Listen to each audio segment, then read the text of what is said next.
मित्रांनो, ही समोर दिसत आहेत ही वर्णे बौद्ध लेणी आणि ह्या लेणीची आता बरीच पडझड झालेली आहे आणि इथे आता फक्त ही 3 कक्ष आहेत आणि ते कक्षसुद्धा पूर्णतः त्यांची खूप म्हणजे त्यांच्यामधल्या ज्या भिंती वगैरे आहेत त्यांची पूर्णतः पडझड झाली आहे आणि इथं आता ह्या 3 कक्षांव्यतिरिक्त असं काही आता इथे बघता येण्यासारखं नाही आहे.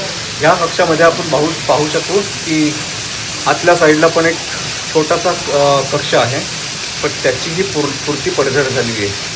आणि ह्याच लेणीच्या बाजूला हा इथे असा हा वर्णे धबधबा.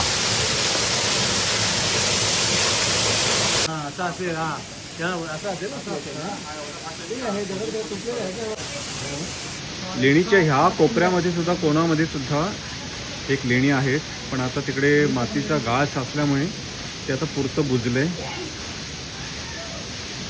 हा भाग पूर्णतः ॲक्च्युली माती खाली गाळ साचलेला असल्यामुळे बराचसा भाग बुजलेला दिसतोय.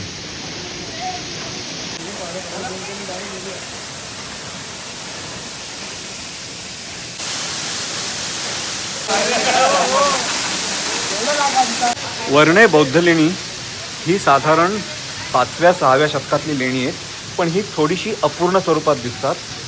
मे बी कदाचित इकडचा खडक थोडासा ठिसूळ असण्याची शक्यता आहे की ज्याच्यामुळे इथे फार जास्त काम झालेलं दिसत नाही आहे आणि जे पण काम झालं आहे ते नंतर खडक ठिसूळ असल्यामुळे त्यात बरीचशी नासधूस झालेली आहे आणि इथे कोणत्याही प्रकारची शिल्प दिसत नाहीत. त्यामुळे ही मोस्ट प्रॉबेबली हीनयानपंथी लेणी असली पाहिजे.